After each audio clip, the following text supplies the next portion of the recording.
cordial saludo a todos y todas de parte del Grupo Propuesta Ciudadana. Somos un consorcio de organizaciones no gubernamentales que tenemos presencia en 16 regiones del país. Tratamos de contribuir a la formulación de políticas públicas y también de avanzar una reforma inclusiva del Estado para la gestión de los recursos naturales. Bueno, desde el Grupo Propuesta Ciudadana nos hemos convocado esta tarde porque consideramos muy importante, imperativo en esta coyuntura, que es sobre todo una coyuntura electoral.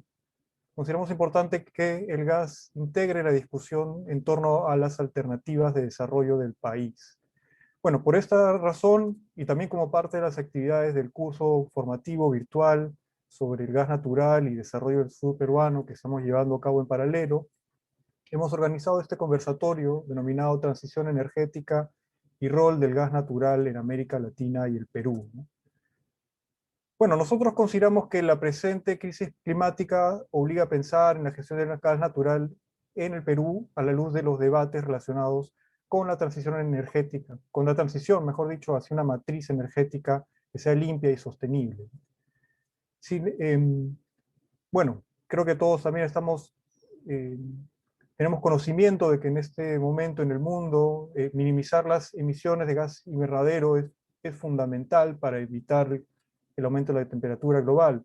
Sin embargo, también existe una alta demanda de la población, en específico y con mayor énfasis de la población del sur, por contar con energía barata en sus domicilios, promover polos de desarrollo industrial, que, bueno, sin embargo, estas ansias colisionarían con estos objetivos globales, ¿no? Bueno, en este escenario nosotros nos preguntamos cuál debería ser el rol del gas natural, si es viable hacer uso de este recurso en este marco de transición energética. Bueno, para responder esta pregunta tenemos a Claudia Viale, que es oficial senior para América Latina en RGI, y también a Pedro Gamio, ex viceministro de Energía y Minas y profesor de la Universidad Católica. Hemos concentrado este grupo de expertos para que por un tiempo de 20 minutos puedan exponerles su perspectiva respecto de este tema. Después de su exposición tendremos una ronda de preguntas de ustedes los participantes y creo que terminaremos con unas reflexiones finales por parte de cada uno. Bueno, creo, para no tomarme más tiempo, que es necesario dar pase a Claudia en la primera exposición. Bueno, Claudia Viale es oficial senior del Instituto de la Gobernanza de los Recursos Naturales, NRGI por sus siglas en inglés. Bueno, Claudia es economista por la Universidad Católica y tiene un máster en gestión ambiental por la Vrije University de Ámsterdam. Bueno, está a cargo de la gestión de los proyectos de investigación de la región, así como de participar en actividades de asistencia técnica y desarrollo de capacidades en NRGI. Sus áreas de investigación se relacionan con la gestión de los ingresos de la minería y los hidrocarburos en América Latina, incluida la distribución de los ingresos a los gobiernos subnacionales y la gestión de los mismos. Bueno, sin más demora, doy pase a Claudia para que pueda empezar su exposición. Adelante, por favor. Muchas gracias, Esteban. Voy a compartir mi pantalla. Voy a presentar un PPT.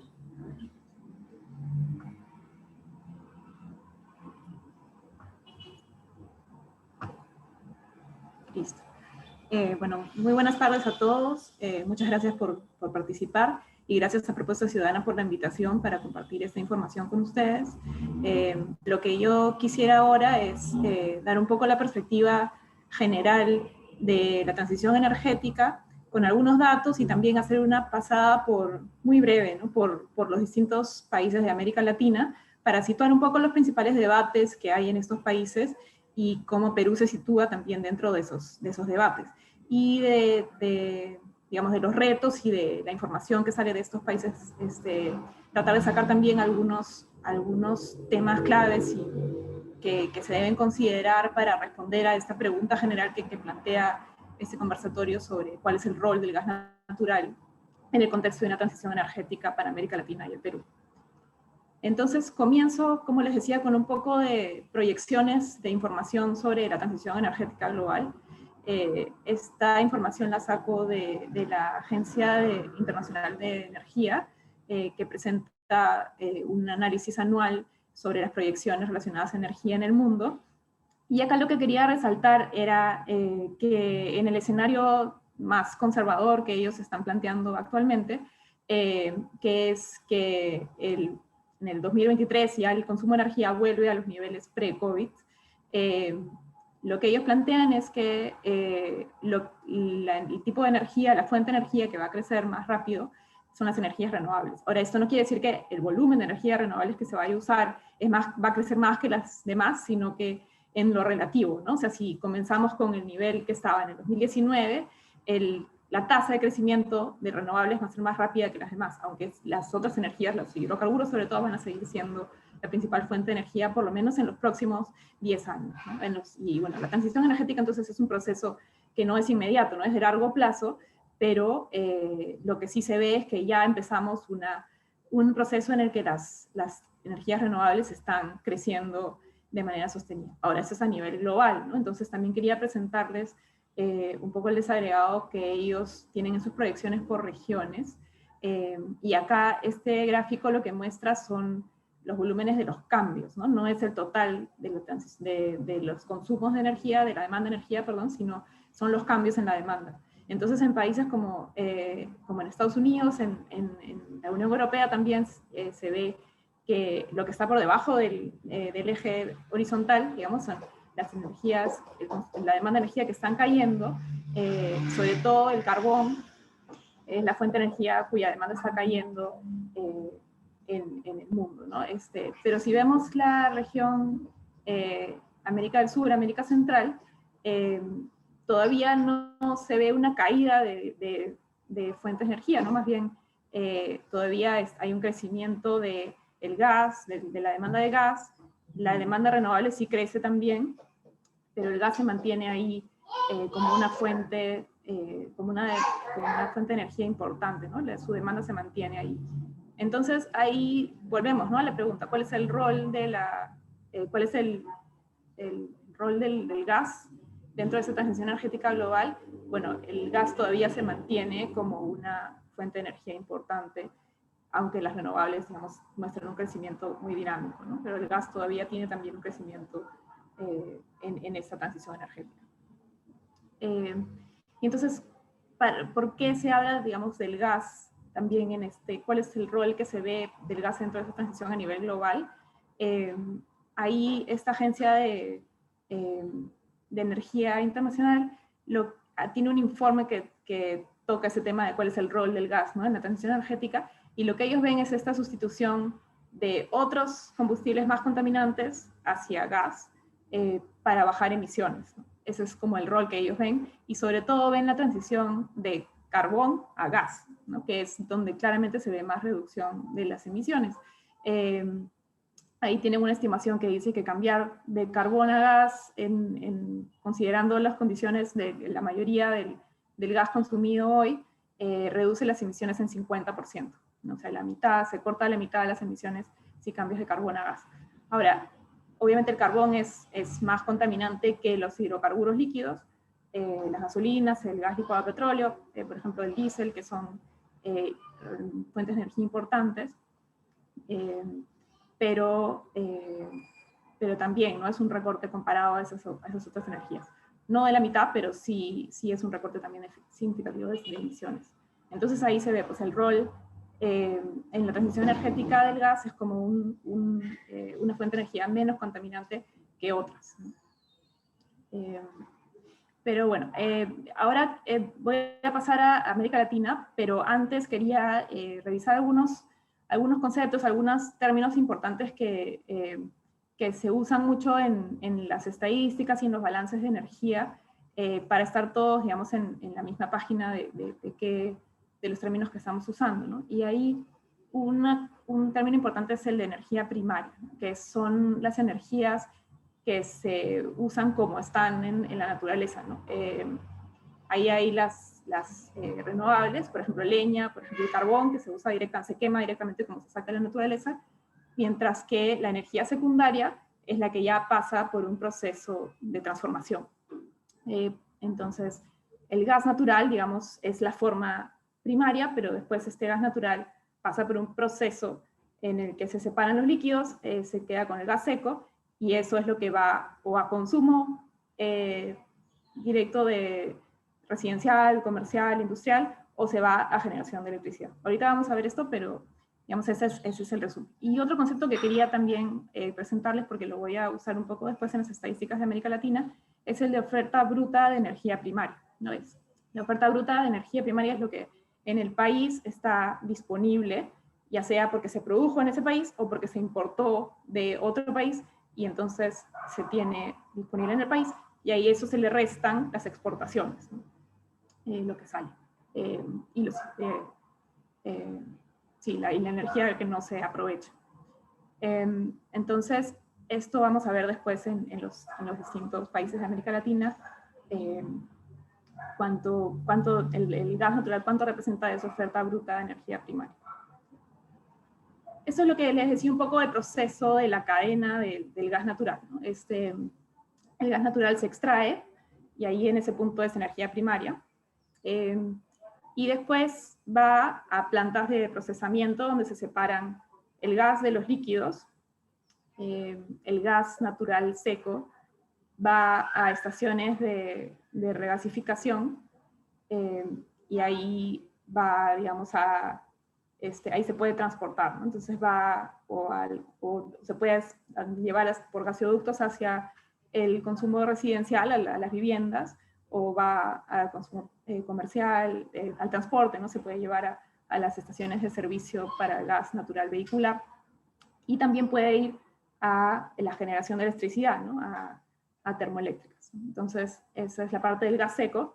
Y por otro lado, se llevan los líquidos de gas natural a plantas de fraccionamiento, y ahí se separa, digamos, ahí se procesa y se producen distintos combustibles líquidos, como son el GLP, el gas licuado de petróleo, la gasolina, el diésel, y eso puede exportarse o puede quedarse en el país, ¿no? ¿Cómo es en América Latina? Acá la información que les voy a presentar sobre todo es basada en un reporte de la CEPAL del 2019, que se llama Rol y Perspectivas del Gas Natural en la Transformación Energética de América Latina. Yo voy a hacer como un resumen bastante rápido, y también se basa este análisis en las estadísticas que presenta OLADE, que es la Organización Latinoamericana de Energía. Pero quería comenzar con decir que en América Latina, digamos, los países tienen distintos perfiles, ¿no? Entonces, distintos perfiles y distintos elementos que se van a resaltar en cada uno, ¿no? En la CEPAL empieza clasificándolos por de dónde consiguen el gas, ¿no? O sea, cuál es la fuente del gas, si es producido en el país o si es importado. Entonces ahí hay lo que califican ellos como países con excedentes de gas, ¿no? Que son los países que producen más de lo que consumen internamente y entonces exportan. Ahí está el Perú, ¿no? Y está Bolivia, que es un exportador importante en la región, está Trinidad y Tobago.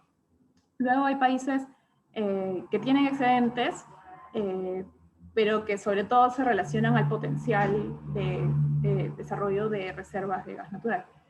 Argentina está ahí, ¿no? Vamos a ver un poco ese caso.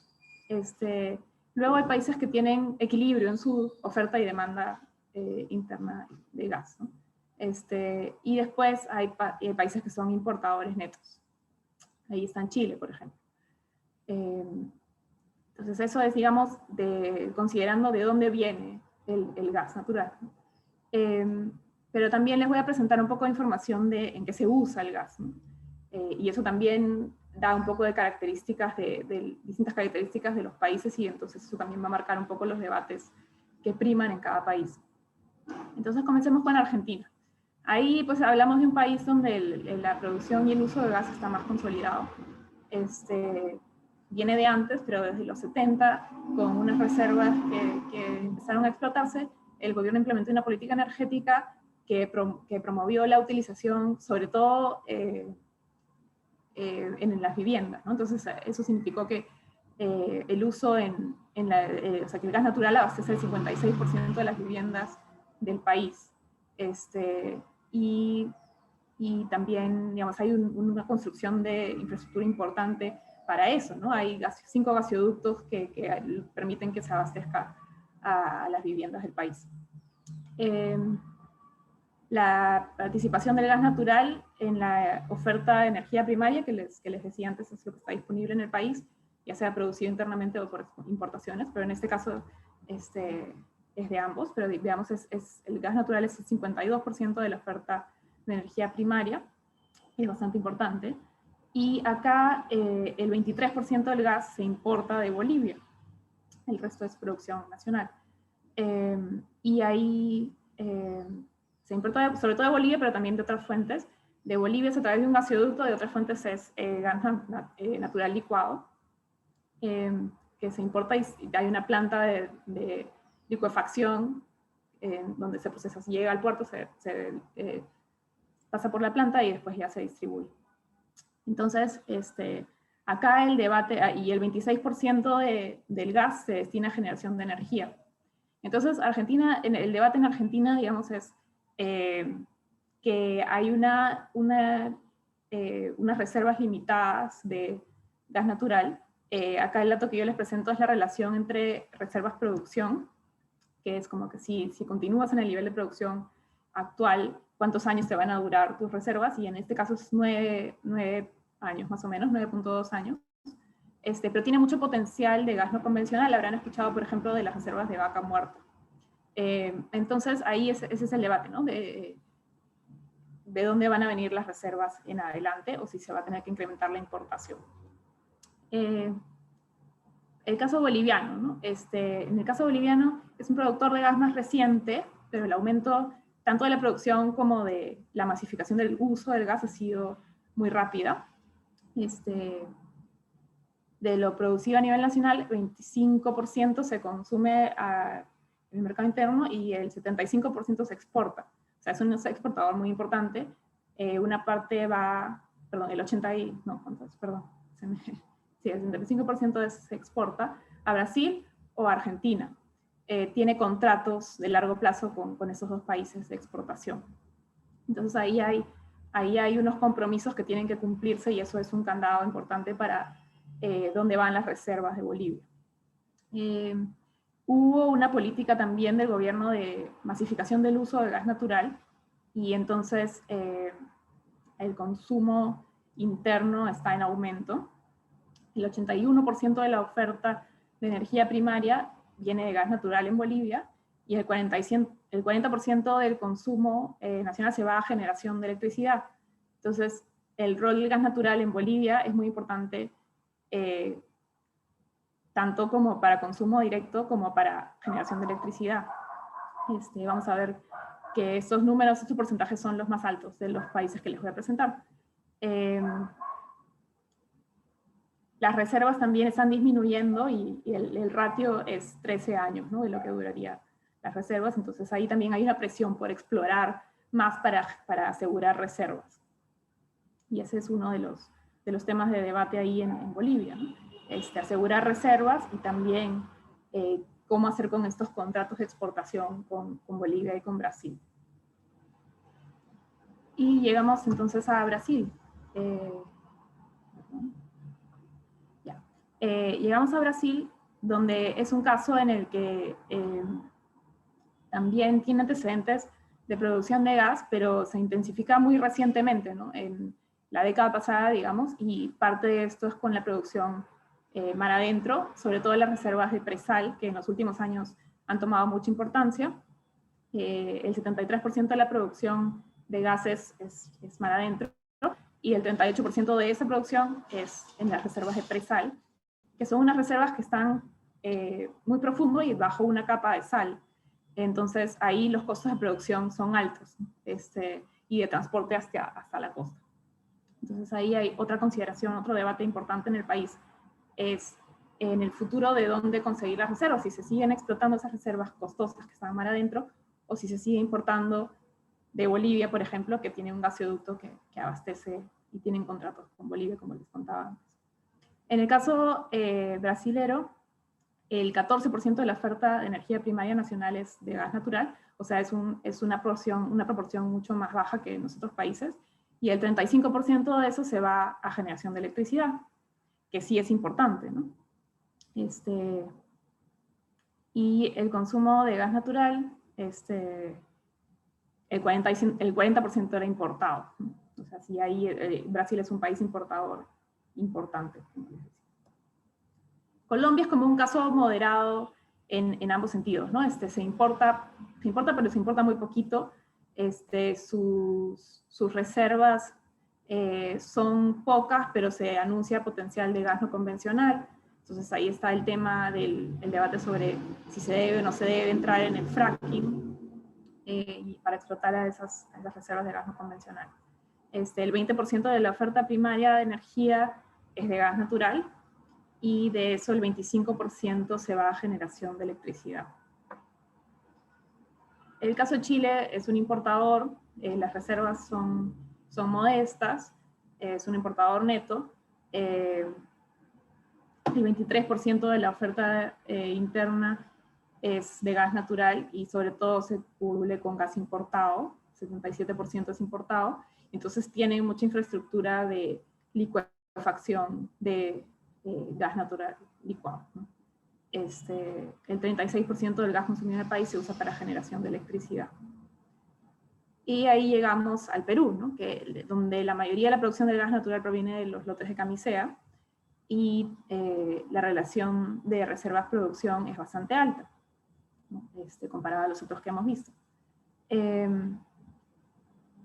El país, estamos exportando una proporción importante del gas que se produce a países como México, España, China, y el gas representa como el 30% de la oferta primaria de energía en el país.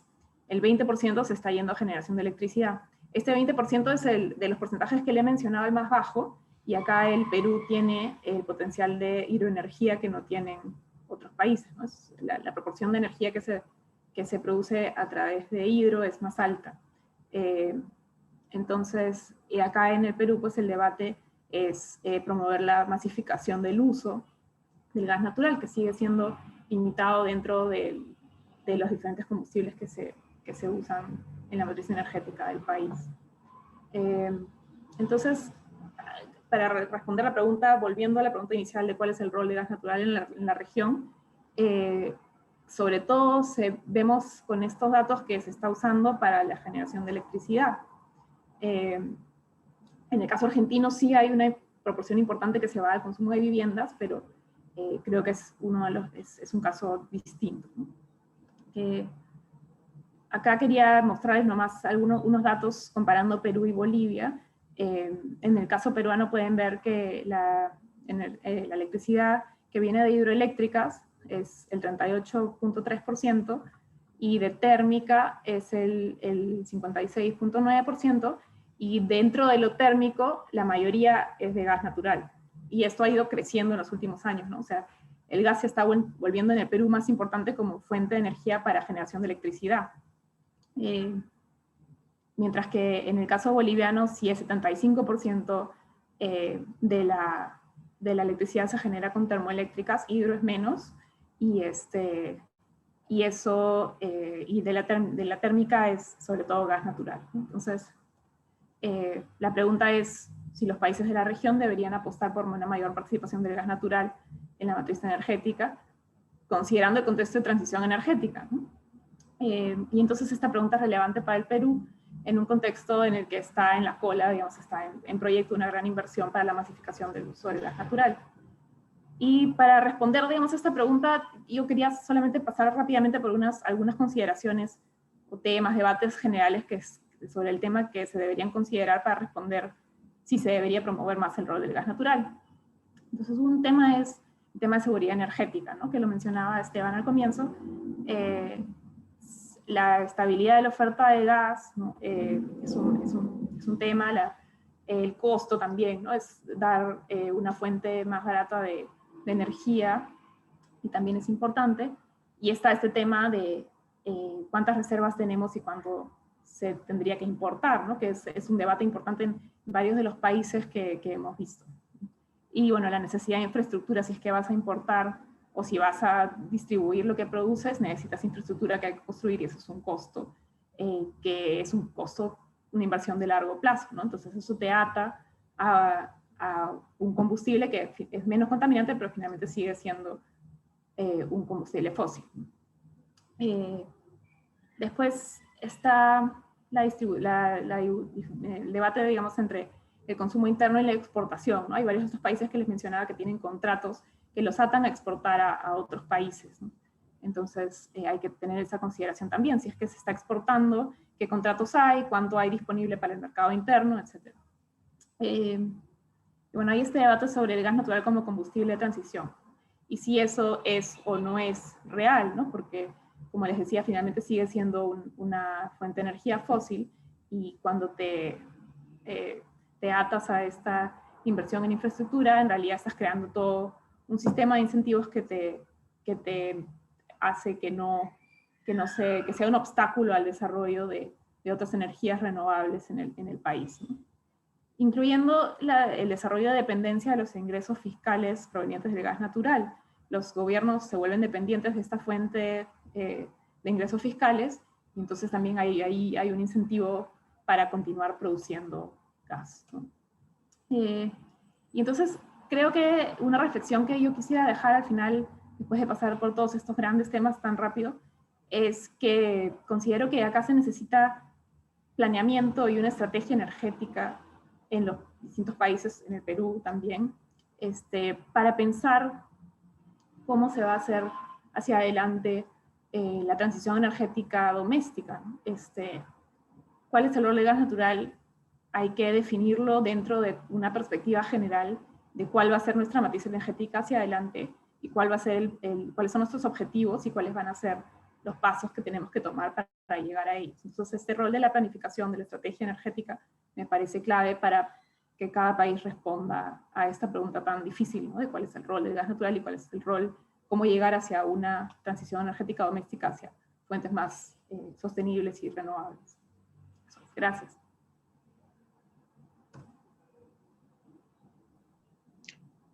Bueno, muchas gracias, Claudia, por habernos brindado el panorama regional acerca del uso del gas natural y su rol en la transición energética.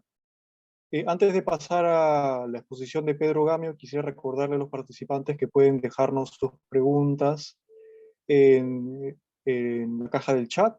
Las vamos a tratar de responder al final de las exposiciones. Bueno, ahora paso a Pedro Gamio. Pedro Gamio es abogado y magíster en gestión de políticas públicas. Es docente también de la Universidad Católica. Ha sido viceministro de Energía del Perú. También, bueno, ha sido consultor en materia de energía y medio ambiente para organismos internacionales como el Banco Mundial, el BID, el PNUD, también el GIZ o OEFA. Bueno, ha sido también parte del equipo negociador del Perú en la COP20, delegado y conferencista en la COP21 de París. Bueno, sin más, doy paso a Pedro para que nos pueda exponer sobre ese tema. Adelante, por favor. Muchas gracias. Mi saludo a Claudia y también me parece que Epifanio está presente, también mi saludo, y a todos los que están participando en este interesante taller en el que estamos reflexionando sobre el gas natural.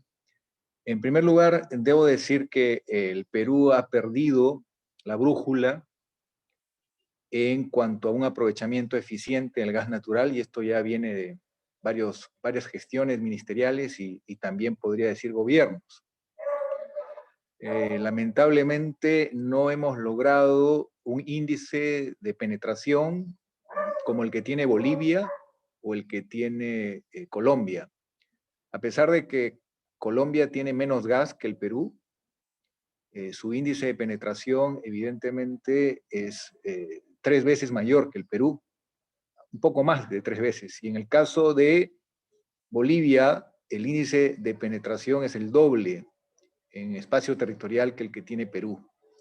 Este es un primer dato porque significa que no hemos logrado aprovechar un combustible más amigable que el petróleo, no obstante su naturaleza de ser hidrocarburo, por ser mucho más económico y por ser ambientalmente menos dañino. El hecho de tener gas natural nos hubiera permitido tener un escudo de protección frente a las subidas que se están dando en productos derivados del petróleo como el propano-butano, por ejemplo, donde la mayor parte de hogares peruanos utilizan estos balones de propano-butano, y esa es una situación evidentemente que refleja que hemos fallado en más de ya 16, van a ser 16, 17 años de explotación del gas de Camisea, y no hemos podido tener una orientación clara. Se hizo un esfuerzo tremendo el año 2008 para renegociar ese convenio y darle estabilidad al uso interno del gas natural. El logro fue importante porque de 25% de crecimiento de la demanda interna pasamos a 350%, 520%, dependiendo del uso, y eso fue porque cambió la fórmula de incremento del gas natural para el mercado interno, y eso le dio una gran predictibilidad al precio, y por eso el Perú batió un récord mundial en acelerar la masificación en el transporte de vehículos menores. Pero nos quedamos ahí. Un primer tiempo exitoso y el segundo tiempo ya fue otro resultado. Debimos repetir el mismo éxito en vehículos menores, sobre todo la flota de taxis de la capital del Perú, con los buses y los camiones. Lamentablemente, el equipo se desmanteló, cambió el entrenador y todos sus asistentes, y ya se perdió el esfuerzo y también cayó el chatarreo, el financiamiento, todo lo que conllevaba masificar el gas en el mercado interno. Hemos perdido tiempo valioso. Solamente, por ejemplo, una unidad de transporte de personas o de carga con sistema criogénico, gas natural licuefactado, significa 30% de ahorro, más eficiencia, menos contaminación y un aporte para integrar más y mejor al Perú. Tenemos una flota vieja, hiperdependiente del diésel y serios problemas de cuellos de botella en el sistema de transporte, haciendo que Lima esté todavía manteniendo o absorbiendo el 50% del PBI peruano. Es un crecimiento absolutamente insostenible frente al hecho real y objetivo que el Perú no es Lima. Y hay un potencial extraordinario no desarrollado, porque también nos hemos equivocado al diseñar las concesiones virtuales. Si un empresario pequeño un emprendedor quiere desarrollar un proyecto con gas en Arequipa, tiene que pagar el doble de lo que paga en Lima o Ica. Igual en el caso de Trujillo, Chiclayo, donde el concesionario del sur, que tenía a su cargo Arequipa, Moquegua y Tacna, ha iniciado los trámites para una demanda por un arbitraje acusando al Estado peruano de incumplimiento de sus obligaciones. Esta concesión ha sido asumida temporalmente por Petroperú. Son más de 12,000 usuarios en Arequipa. Y en verdad, la propuesta, como siempre ocurre en la historia del Perú, ha llegado tardía. Es decir, la última gestión ministerial que es la que está hoy en curso, ha sacado adelante todo un conjunto de planteamientos para reactivar la masificación del gas. Le quedan solamente unos meses. Pero el contenido es importante de la propuesta. Por ejemplo, llegar con gas natural a 400,000 hogares que viven en los cerros, donde están los barrios más pobres de la capital del Perú, la periferia. Sería un hecho de la mayor importancia. Y hacerlo con un financiamiento directo del Fondo de Inclusión Social en Energía, que es un cargo que se cobra en el recibo de luz. Lamentablemente, se orientaron estos recursos cuando se creó el FICE a subsidiar el propano-butano principalmente en lugar del metano, que es lo que tenemos en abundancia, un equivalente a 2.500 millones de barriles de petróleo. Entonces, hoy estamos frente a un afán que yo saludo de la gestión actual por tratar de recuperar el tiempo perdido.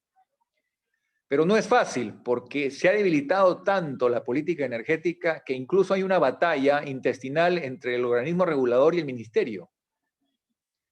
Cualquier cosa que plantea en materia de masificación del gas, el ministerio tiene sendas observaciones de parte del organismo regulador. Siempre ha habido una relación donde ha habido diferencias y todo, pero finalmente la presidencia del Consejo de Ministros resolvía los problemas. Hoy no. Hoy hemos tenido una propuesta, por ejemplo, de cambio de reglamento del FICE, que ha tenido hasta 5 sesiones a nivel interno del Poder Ejecutivo por las observaciones constantes del organismo regulador que llegaba a una instancia superior antes de ponerse de acuerdo en las oficinas del Ministerio de Energía o del propio Sinermin. Todo eso le quita tiempo y agota los esfuerzos porque la masificación recupere el tiempo perdido.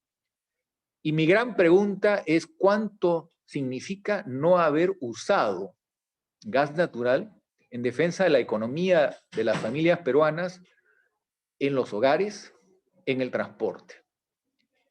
Tenemos que cuidar mucho la relación que Claudia ha marcado en sus cuadros. Reservas-producción.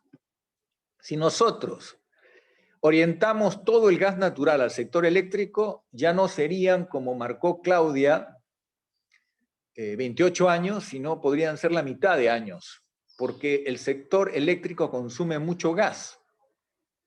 El crecimiento sería muy acelerado. Lo recomendable es usar el gas donde todavía el viento y el sol no son competitivos. Transporte, hogares y su uso directo en la industria. La prioridad de la política energética peruana tiene que ser el mercado interno. Aparte de que si hacemos un balance fiscal, el negocio de la exportación nos ha resultado malo. ¿Qué significa eso? Que el shale gas en Estados Unidos ha abaratado tremendamente el costo del gas natural y nuestros ingresos son irrisorios. Si uno compara lo que el Perú ha recibido por la venta del gas en el mercado interno con el mercado externo, la diferencia es abismal.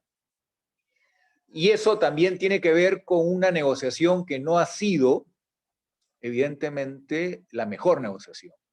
Es decir, expertos internacionales cuando analizan nuestro contrato dicen el único referente es el Henry Hub, que es el referente de los Estados Unidos, han debido tomar en cuenta también el referente europeo, el referente en Japón, una combinación de ellos para proteger el government take, la parte que se lleva el Estado del ingreso por este negocio. Pero ya, la oportunidad brillante la perdimos. Cuando en el gobierno anterior se ganó el arbitraje, en el caso del contrato de exportación, había 2 mandatos.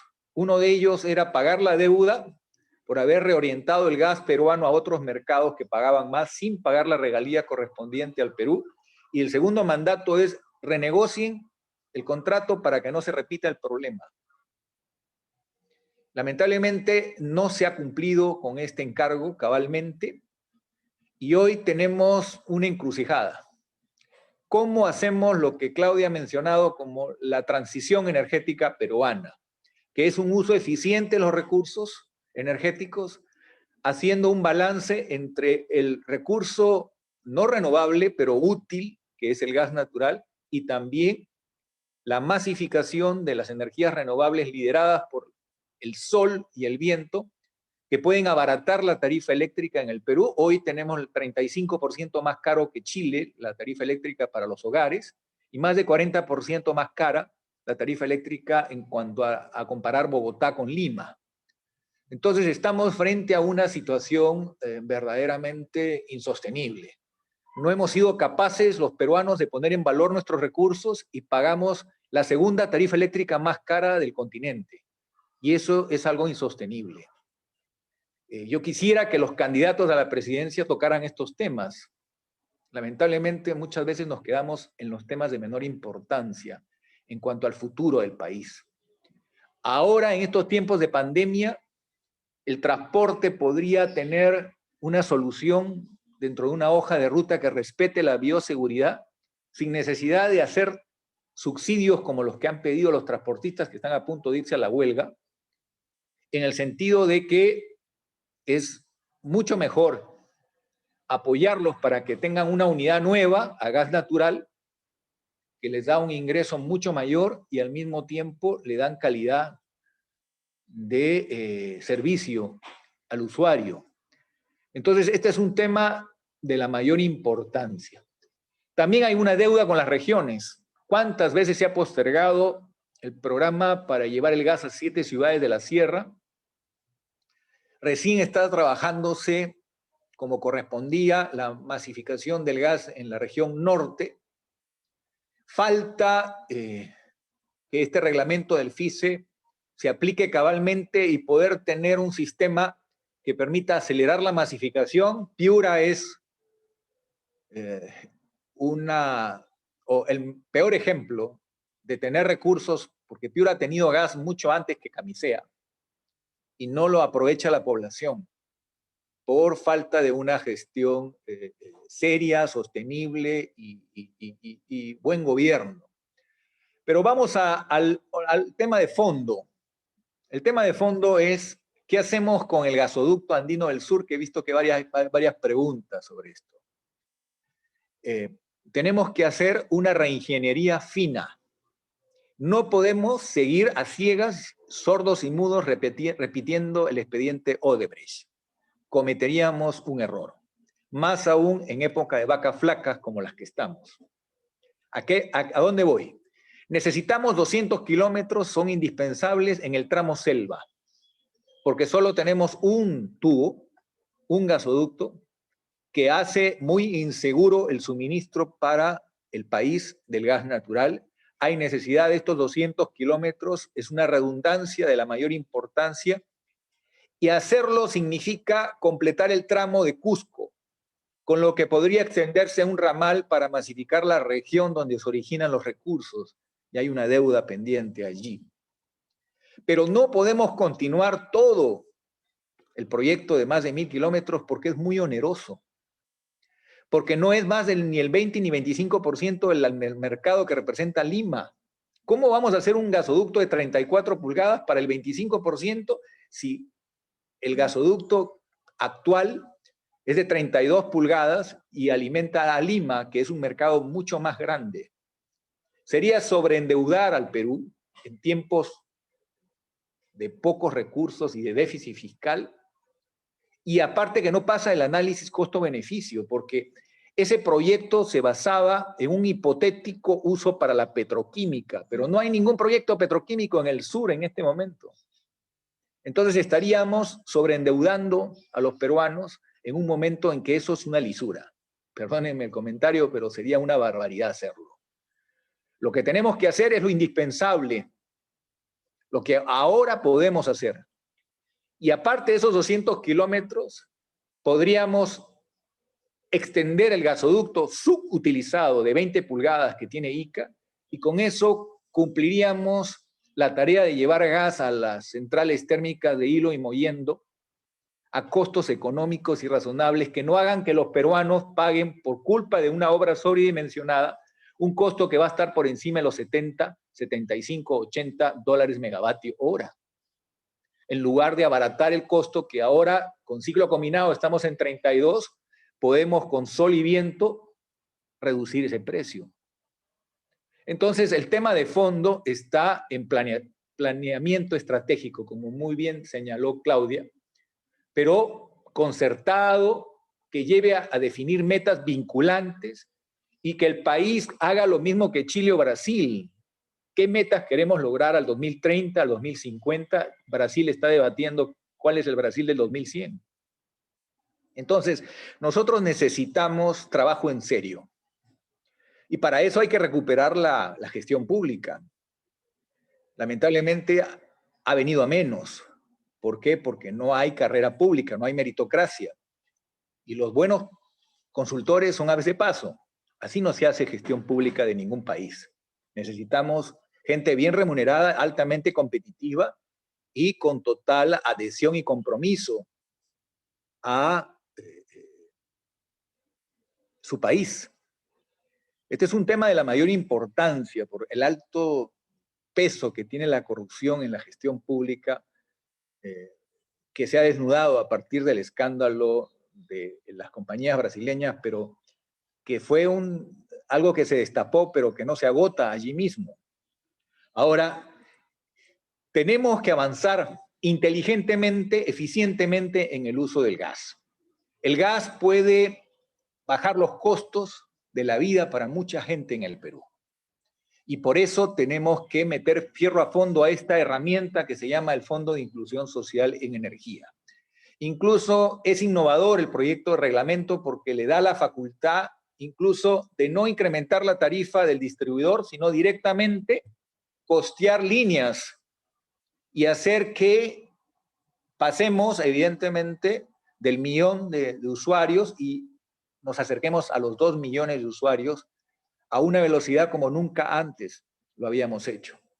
Que chatarremos toda la flota de buses y de camiones en un porcentaje importante. El objetivo estratégico, y eso está demostrado en estudios que se han hecho, es reducir al 50% el consumo nacional de diésel. Y en la medida en que gana protagonismo la demanda nacional, evidentemente, llegar a un acuerdo con el titular del lote que está comprometido para la exportación para pagar el precio que corresponde por ese gas, pero darle el protagonismo que nos conviene como país del uso en el mercado interno de un recurso que hoy es estratégico dentro de la transición energética en la que debemos estar empeñados.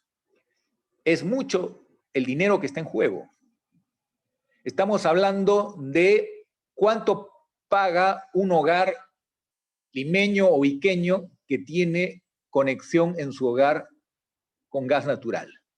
Estamos hablando de un recibo de luz que no es de $100 y son 5 miembros, 280 soles, 320 soles, 350 soles, si no es 90, 100 soles. Así es el ahorro por utilizar cocina a gas. Hoy en día también se usa lavadora a gas, bueno, que son bienes más de clase media, pero que poco a poco se van extendiendo a la gente más humilde del medio urbano del Perú. Y en cuanto al medio rural, hacer valer las energías renovables, que son una solución eficiente para llegar a la última milla, para ese casi 2 millones de personas que todavía no acceden a la energía. Entonces, el tema no es solo decir que hemos recuperado el lote 88, no. El tema de fondo está en aprovechar el gas en beneficio de los peruanos. Y para el tema del crecimiento de la demanda eléctrica, porque se van a cruzar la oferta y la demanda del 2024, 2025, allí tenemos que acabar con estas barreras que tienen lobbies muy fuertes. Cambiar la definición de potencia firme, autorizar el despacho por bloque horario, normas que existen en todos los países menos el Perú. Perú es el único país que tiene una definición de potencia firme que ha generado una barrera burocrática para que el sol y el viento abaraten el costo de la tarifa eléctrica. Entonces tiene que haber una hermandad entre gas natural y energías renovables alternativas.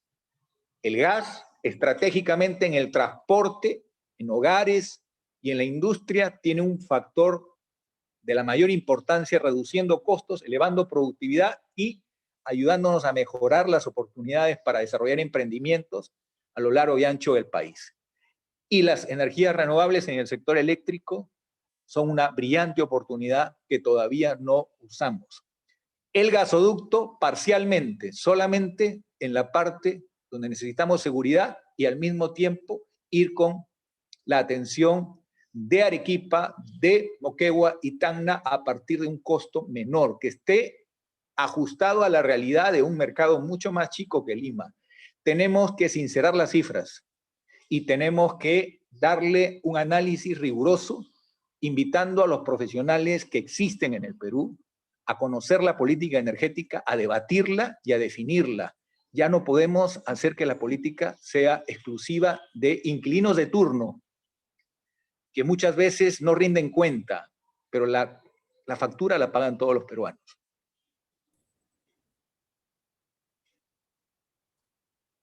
Bueno, muchísimas gracias, Pedro. Gracias, Estamos con el Bueno, creo que podemos dar paso ahora a una primera ronda de preguntas. He apuntado algunas de las que me han pasado por aquí en el chat. Creo que haciendo una síntesis podemos hacer preguntas que están, por un lado, relacionadas a la matriz energética, al gas y su rol en la matriz energética, y otras ligadas a la gestión del gas en el Perú actualmente. Empiezo por las primeras, para ambos panelistas. Bueno, un primer apunte es que en el mundo se discute si el gas natural es realmente una energía de transición.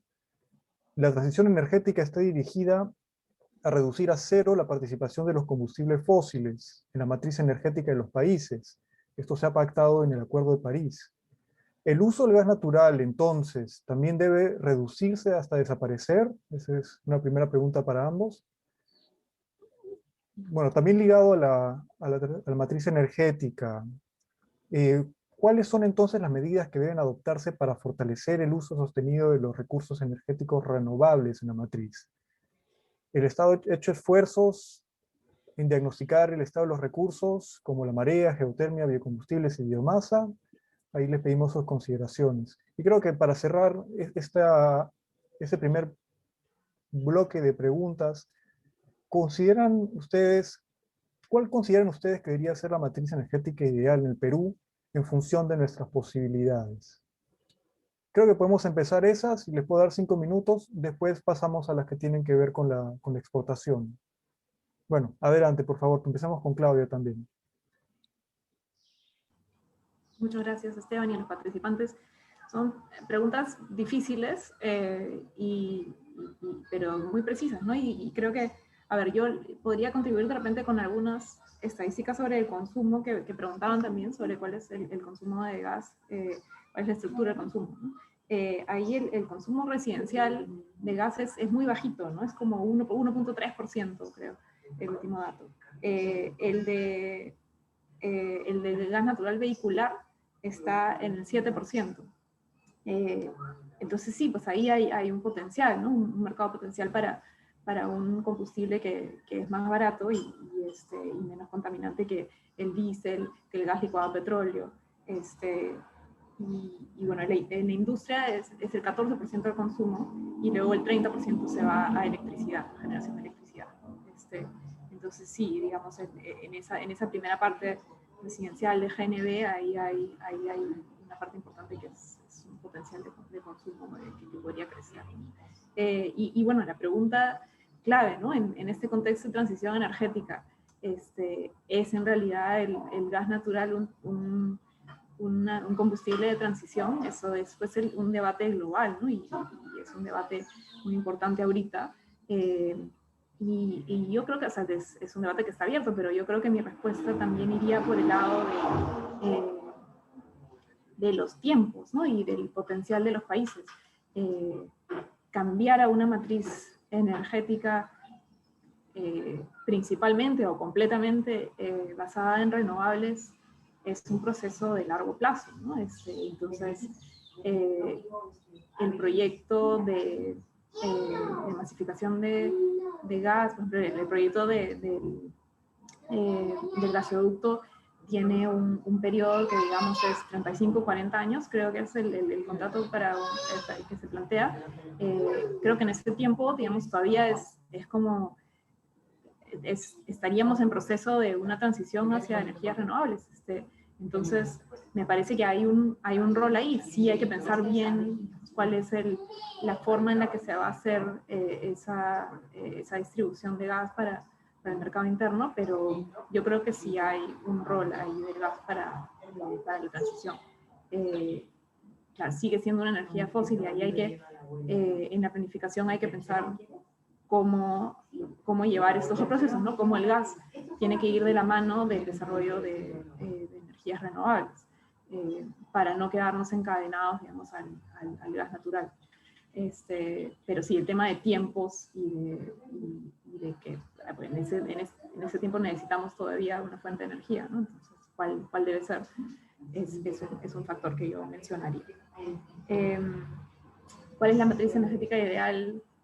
sí, pues idealmente es basada en renovables y ahí depende del potencial que tenga. Y ahí la pregunta sobre el diagnóstico de cuál es el potencial del Perú en biomasa, en solar, en eólica, es algo que yo creo que hace falta más, ¿no? Hay algunas estimaciones, pero creo que ahí hay que invertir más también en definir cuál es ese potencial y cuál podría ser lo que es viable, lo que es factible dentro de los recursos que tenemos. Gracias. De acuerdo, Claudia. Bueno, Pedro, por favor, también la respuesta a las mismas preguntas. Sí, la transición energética es un proceso gradual. Como muy bien acota Claudia, no podemos darnos el lujo de pasar de frente del diésel al vehículo eléctrico. Y empiezo con transporte, que es donde más problemas hay por el calentamiento global. Es, digamos, la cabecera de playa de la insostenibilidad del modelo económico que el ser humano ha creado con el capitalismo nacido en la primera revolución industrial. Ahora estamos en la cuarta revolución. Y si seguimos en este plan, el mundo de los seres humanos estalla, revienta. Ya los datos son categóricos. Y por eso, desde Alemania hasta China, y ahora de nuevo, gracias al cielo, Estados Unidos, hay un compromiso serio de reducir emisiones y reducir la dependencia al petróleo. El gas natural para nosotros es como un amortiguador para no tener un costo tan fuerte, que nos va a ayudar 30 años como máximo. Y tenemos que saber aprovecharlo. Es la mitad de la contaminación que produce los derivados del petróleo. Pero de todas maneras, contamina. Pero no podemos darnos el lujo de pasar como hoy se está dando en el mundo. Por ejemplo, el Ministerio de Energía y Minas acaba de publicar un documento oficial que dice que al 2030 solo el 5% de autos o vehículos en general va a ser movido con electromovilidad. ¿Qué significa eso? Que el 95% restante va a ser diésel y gasolina. Eso no tiene la fuerza de un planeamiento estratégico para una política energética que cumpla lo que el gobierno actual acaba de hacer, que ha aumentado el compromiso del Perú en reducción de emisiones. Entonces, hay una suerte de inconsistencia entre lo que el Perú se ha comprometido en Naciones Unidas y lo que está pasando con la agenda interna, especialmente en el Ministerio de Energía y Minas. Es urgente trabajar la agenda interna de la masificación del gasto en transporte. Veo muchas preguntas de regiones. Se confunde el propano-butano, que se le llama gas, con el gas metano. Y ese es un error que los políticos han usado mal, y debo decirlo. El propano-butano ahora estamos importando buena parte del mismo, y la tendencia es a importar más.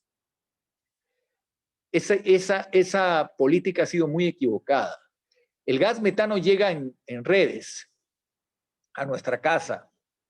El auto que está con gas metano tiene la virtud de ser mucho más económico, aunque suba la gasolina en el mercado internacional. En cambio, si sube la gasolina en el mercado internacional, también va a subir el propano-butano.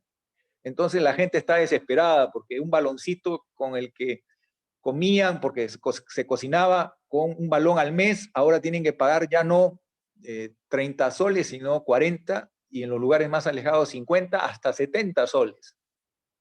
Entonces, el gas metano es diferente. El gas metano nos cuesta mucho menos.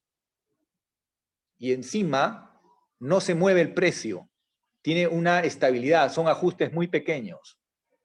Entonces, estamos hablando de un cambio importante. El gas metano es lo que tenemos en abundancia. Y no hemos hecho nuestro trabajo, que significa hacer que se masifique el gas, que llegue a las principales ciudades del Perú y que le ganemos a Bolivia y que lleguemos al nivel de Colombia en penetración del gas en la economía peruana para ayudar al menor costo hacia un camino de una economía que crezca con menores emisiones, pero sin perforar el bolsillo de la gente. Y ese es el tema más importante. Y tenemos cómo hacerlo. Caminar agresivamente con viento y sol, que podrían llevarla el costo de la electricidad de 32 dólares a menos de 20 dólares megavatio hora. Es un cambio muy bueno. Y en el caso del transporte y en el caso del consumo directo de hogares en las ciudades más importantes del Perú, el gas juega un rol protagónico y no lo estamos haciendo. Y cada día que pasa es un montón de dinero que el peruano paga innecesariamente. Porque si hubiéramos avanzado con el gas, como hoy hay una propuesta, pero paradójicamente es una propuesta de un gobierno que ya se va, que es transitorio, pero que debemos conocer para que el nuevo gobierno ese que vamos a elegir en pocas semanas continúe lo bueno que se ha hecho y no empecemos improvisando. Creo que esto es muy importante porque estamos hablando del dinero de las familias peruanas y también la salud, de la calidad ambiental de las ciudades y también, evidentemente, desarrollar una política rural que en el Perú es mínima, casi ausente. Bueno, muchísimas gracias, Pedro. Bueno, podemos hacer una ronda final de preguntas que están relacionadas a lo que les mencionaba sobre la gestión del gas natural actualmente en el Perú. Podría dividir el bloque en preguntas que están más relacionadas, por un lado, a la gestión en comparación con otros países, para Claudia, y también para Pedro, que está más relacionada a cómo se gestiona, está gestionando ese recurso actualmente a nivel interno. Por un lado, preguntan si es que bueno, apuntan, mejor dicho, que la exportación está yendo a Japón, Corea del Sur, China, bueno, más allá de lo que sabemos, que está yendo también a México, ¿no? La pregunta es si estas operaciones se ajustan primero al contrato suscrito, también si es que a pesar de ser productores nosotros, se apunta que el gas doméstico es más caro que en otros países que no exportan, que no producen este recurso, ¿no? ¿Sería necesario volver a rehacer estos contratos, como lo hizo Bolivia, por ejemplo? Bueno, por ese lado te lo dejo a ti, Claudia. Por el otro lado, a Pedro, tenemos preguntas que van por el lado de interrogar sobre en qué estado se encuentran los proyectos como el gasoducto sur peruano, la planta petroquímica, y qué soluciones deberían darse. ¿Qué tan estratégico también es este proyecto? ¿Son estos proyectos?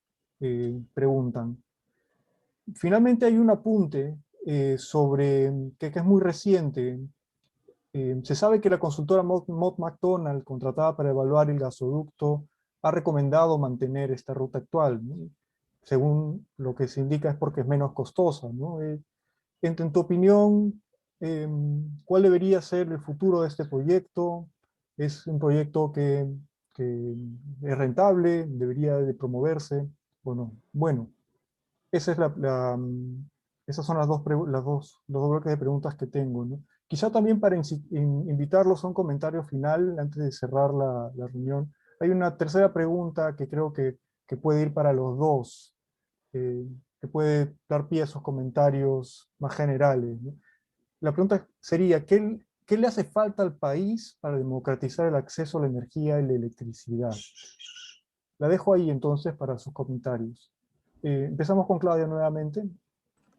Por favor. Gracias. A ver, sobre el tema de los contratos, primero sobre el tema de la exportación de gas.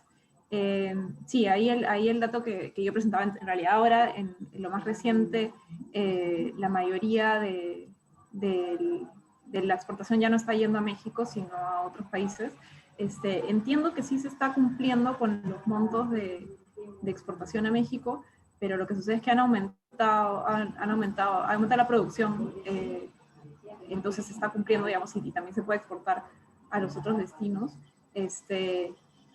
Y ahí el tema de la renovación de contratos en Bolivia es como de los distintos momentos de la cadena, ¿no? En Bolivia lo que se renegoció era el tipo de esquema de extracción, ¿no? Lo que ahí fue que se ha controlado se nacionalice toda la cadena del gas, ¿no? Entonces la extracción se volvió nacional, entonces se renegoció los contratos para que sean contratos de producción compartida, ¿no? Las empresas que estaban, cambiaban el esquema de participación en la extracción, ¿no? Para contratos de servicios, perdón. Entonces ya prestaban servicios, ya no era que ellos tenían la concesión, ¿no? Entonces eso fue lo que sucedió en Bolivia, y no tanto que ver con la parte de los destinos de exportación. Más bien ahí los contratos que tiene Bolivia con Brasil y con Argentina son contratos que ya vienen de lejos y que tienen largo plazo, y son contratos que tienen como periodos en que se van ajustando las condiciones tanto de cuánto se comprometen a exportar como del precio, ¿no? Entonces está indexado a los precios internacionales, pero son contratos distintos, esa parte de la exportación, ¿no? Entonces eso se va ajustando, se va negociando en el tiempo. Eso sobre el tema de la organización de contratos. Y por el lado de la pregunta más general sobre el costo, ¿no? Perdón, sí, perdón, había un tema del costo, ¿no? Que los costos son más altos, aunque somos un país productor y exportador, ¿no? Y ahí es ese tema de qué gas es el que nos estamos refiriendo, ¿no? Y entonces el gas que usualmente se consume es el gas, o sea, el que no es el gas metano, que es el que estamos produciendo acá, ¿no? Que entonces el GLP, que es el que viene en los balones, es un gas más caro, ¿no? Y que el GLP es así, en una estación de servicio, para el gas vehicular, el GLP es más caro que el GNV, que es el gas natural vehicular, que viene de la extracción de gas, del gas natural. El otro es un procesado es un gas licuado de petróleo, ¿no? Entonces, y de los líquidos de gas natural. Entonces es como una distinta fuente de energía. Y por eso es que los costos son distintos también, ¿no? Entonces sí, usar el gas, masificar el uso del gas tanto para vehículos como para uso domiciliario, abarataría los costos, ¿no? Me está faltando algo, creo.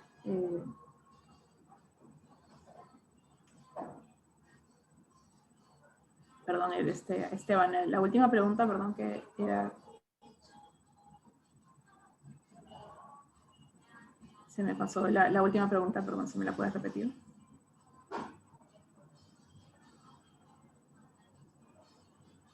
Esteban, disculpa, te está pidiendo la última pregunta, si se la puedes repetir a Claudia. ¿Me escuchas? Por favor. Esteban. Creo que se ha congelado. Creo que bueno, yo lo dejo ahí de repente, Pedro, si tú puedes seguir también. Ok, se cortó la señal de Esteban. Bueno, sí. Gracias, Claudia. La pregunta sobre el gasoducto. El gasoducto andino del sur es un caso controvertido que en este momento se encuentra en dos situaciones diferentes. Primero, hay un expediente penal porque Odebrecht y la empresa nacional han dado testimonio de que ha habido pagos ilícitos. Ambas empresas iniciaron arbitrajes que luego han quedado paralizados ante la presión de parte del procurador y las autoridades peruanas, la fiscalía. Porque no se puede estar en un expediente de delación con perdones de sanciones penales o reducción de condenas y al mismo tiempo iniciar arbitrajes. Es contradictorio. Entonces, el tema es que deben unificarse los expedientes. Me parece que es un error del Perú tener cuerda separada. La situación del gasoducto, que se está pagando un mantenimiento sin ser bienes de propiedad del Estado peruano, que siguen siendo del consorcio, porque recordemos que se ha ejecutado una fianza por incumplimiento financiero del contrato del gasoducto andino del sur. Pero eso otorga derechos diferentes a los que hubiera otorgado si el Estado peruano hace valer la cláusula anticorrupción. Y este es un tema importante, porque el que debería ser el director de orquesta en este caso es el juez penal o la juez penal que está viendo el proceso. Y esto es muy importante. Ahora, Me dicen, es que el gasoducto del sur ahora tiene un nuevo nombre. Bueno, pero díganme, ¿va a seguir el mismo trazo del gasoducto de Odebrecht? ¿Va a utilizar esos activos? ¿Son proyectos diferentes? ¿No va a haber ninguna relación entre uno y otro? Este es un tema importante, porque la empresa Mott MacDonald, consultora internacional, cuando le dijeron cuál era el camino más económico, la primera respuesta fue hacer el gasoducto de la costa. Temporalmente ir a un sistema de un barquito metanero que podía ayudar a una respuesta rápida a la necesidad de gas en el sur. Después de idas y vueltas, el último interrogatorio del Estado peruano fue: ¿qué pasa si yo tengo un proyecto rentable y grande de petroquímica en el sur, que se suma a la demanda del sur peruano? O sea, ficción. Yo tengo un hipotético proyecto que me va a dar una hipotética rentabilidad. Evidentemente, si hago ese supuesto, se me va a contestar, cambian los números, cambian las variables, y por eso se sostiene que el proyecto gasoducto perdón, ya no se llama así, sino el proyecto SIT, que tiene ahora un nombre diferente, sería el proyecto supuestamente más adecuado. Pero eso está condicionado a un supuesto cliente petroquímico que hoy no existe. Y esto es muy importante precisarlo. ¿Necesitamos un esfuerzo nacional para llevar gas al sur? Sí, pero hagámoslo de la forma más eficiente posible y menos costosa. Ya tenemos, con dificultades, porque se nos viene una demanda arbitral de la empresa española que estuvo en el gasoducto, perdón, en el sistema virtual de Arequipa, Moquegua y Tacna, pero ya tenemos ahí una infraestructura. Esa infraestructura puede ser alimentada con un ramal que extienda el gasoducto de Ica. Y es mucho más barato que hacer 1000 kilómetros del gasoducto andino, diseñado por Odebrecht. Yo he visto el trazo, lo han hecho público, de esta nueva versión. No podemos insistir en una fórmula que resulta onerosa porque no tenemos demanda suficiente para un gasoducto de 34 pulgadas ni de 32 pulgadas. Entonces creo que hay maneras de encontrar la mejor solución para masificar el gas, pero al mismo tiempo, como ha habido toda una preocupación, asegurarnos que no se vea afectado el proyecto con la contingencia del juicio penal y los supuestos arbitrajes, porque cuidado, hay un arbitraje que es uno de los socios, porque el proyecto estaba integrado no solo por una empresa nacional y por Odebrecht, sino también había una empresa hispana. Entonces, el arbitraje de esta empresa sigue en curso. Entonces, el Estado peruano tiene que hacer un análisis que mejore la estrategia del país para hacer que donde ha habido una concesión con hecho ilícito sea lo principal y lo accesorio siga la suerte de lo principal y hacer que el país recupere patrimonio por la vía de la defensa de la buena fe entre las partes. Si es que hay testimonio ante fiscales y jueces de que se ha actuado de manera incorrecta, allí definitivamente lo principal es lo penal. Y no deberían existir paralelamente arbitrajes, pero eso lo tiene que hacer valer el juez, no el abogado peruano. Y esto es muy importante. Tengo muchos años trabajando en el sector de energía y para mí es muy importante que el Perú gane terreno en materia de diversificar su matriz en beneficio de nuestra gente. No es posible que vayamos a escenarios donde van ingenieros, economistas, abogados, todas las carreras con especialidad en materia de energía y se discuta cómo está el Perú en el universo. Claudia seguramente ha accedido a esos documentos, se publican, el Banco Mundial tiene publicaciones, los tiene también el Banco Interamericano de Desarrollo, las universidades y dicen, no corresponde los recursos que tiene Perú con su realidad. Es decir, hay un problema severo de falta de gestión en el Perú porque no ha puesto en valor su gas natural en beneficio de su economía. Tampoco avanza en materia de energías renovables como corresponde. Entonces, el tema de fondo es cómo sacamos adelante una matriz diversificada que al mismo tiempo redunde en economía, en menores costos para las familias peruanas. Y creo que lo podemos lograr. Masificar el gas, sí, principalmente orientado a transporte, a hogares, a su uso directo en la industria. Hay que gradualmente cambiar la fórmula. Ya el gas más barato no debe ser para el uso eléctrico en el contrato del lote 88. El gas más barato tiene que ser para los hogares y tiene que ser para el transporte. Esa fórmula ya no es sostenible. Al contratista hay que pagarle lo que le toca, pero el orden de los factores es decisión del Estado peruano. Y ahí hay una tarea pendiente. No puede ser que la tarifa que implica un subsidio del Perú millonario en el sector eléctrico, estamos hablando de la importancia que tiene ir sincerando el precio del gas en el sector eléctrico para dar la señal adecuada de mercado para que no haya duda en que avancemos haciendo camino al andar en el uso de la energía solar, la energía eólica, y también complementariamente la bioenergía, el agua y la geotermia.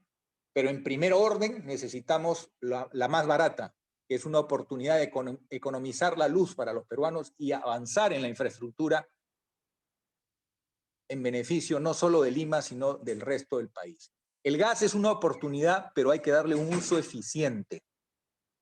Y creo que hoy no se agota el tema de buscar escenarios para analizar fierro a fondo la propuesta nueva que está saliendo de este grupo a cargo de actualizar los datos y ver también cómo se puede aislar la masificación del sur del problema judicial del expediente de Odebrecht y sus socios.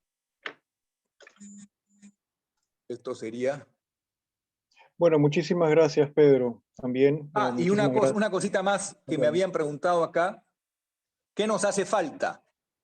Nos hace falta convocar a los ingenieros, economistas, abogados, profesionales más informados, incluso a los que discrepen, porque es importante buscar el análisis riguroso de la política energética nacional y con los mejores profesionales sacar adelante una estrategia de largo aliento. Hay una importante tarea por delante. Han pasado, miren, los años desde agosto del 2004, hoy estamos en 2021 y todavía no hemos puesto en valor este recurso que tiene una importancia tremenda. Estamos hablando de reducir el presupuesto familiar y utilizar esos recursos para educación, para salud, para tantas cosas. Tenemos los recursos para una matriz diversificada, menos contaminante y para favorecer la economía familiar de los peruanos. Pero tenemos que hacer una hoja de ruta. Y yo creo que lo que está haciendo ahora, en la última propuesta, reciente propuesta de la Dirección de Hidrocarburos, que me parece buena, está ese plan de acelerar la masificación. Pero hay temas que afinar, como por ejemplo, cómo se va a masificar el gas en el sur, cómo se va a arreglar el problema del norte también, donde hay una tarea pendiente, y cómo se va a aprobar el nuevo plan quinquenal, porque estamos ya a punto de comenzar la negociación del nuevo plan quinquenal, que es muy importante, y que fija las metas anuales de extensión de redes y de más hogares y también más unidades de transporte que puedan utilizar el gas natural. Muchas gracias. Bueno, muchas gracias a ti, Pedro. Muchas gracias también, Claudia, por acompañarnos esta tarde. bueno, siendo 5 minutos para las 6:30, tengo que cerrar este conversatorio. Sus opiniones, sus perspectivas, la información que nos ha compartido, de hecho, es vital para poder formarnos una opinión sobre este tema tan trascendental. Bueno, antes de cerrar, quería comunicarles un par de cosas desde el Grupo Propuesta Ciudadana. Como saben, este no es un evento aislado, sino que es parte de un esfuerzo que estamos haciendo por comunicar eh, las diversas perspectivas y también los debates que hay sobre este tema en el país. Quería anunciarles que la próxima semana estaremos teniendo un nuevo conversatorio que tratará de aterrizar estos temas que hemos conversado hoy sobre el sur del país. Contaremos con Humberto Campodónico, que es economista y profesor universitario, y también con Jean-Paul Benavente, el gobernador regional del Cusco, para compartir información sobre la seguridad energética, el gas natural y el desarrollo territorial del sur. Los invitamos a participar de este conversatorio. Vamos a poner el enlace para la inscripción aquí abajo en el chat. Bueno, y también los invitamos a leer los informes que hemos sacado desde Propuesta Ciudadana sobre este tema, en especial uno que ha estado circulando aquí en el chat sobre el gas de camisea, titulado El gas de camisea, su historia, su realidad y perspectivas para el sur peruano. Lo pueden encontrar también en nuestra página web. Es un documento que reúne no solamente los debates más actuales, sino también reúne la información más fresca sobre estos casos. Bueno, nada más y bueno, hasta la próxima ocasión en la que tengamos oportunidad de discutir estos temas. Muchas gracias a todos.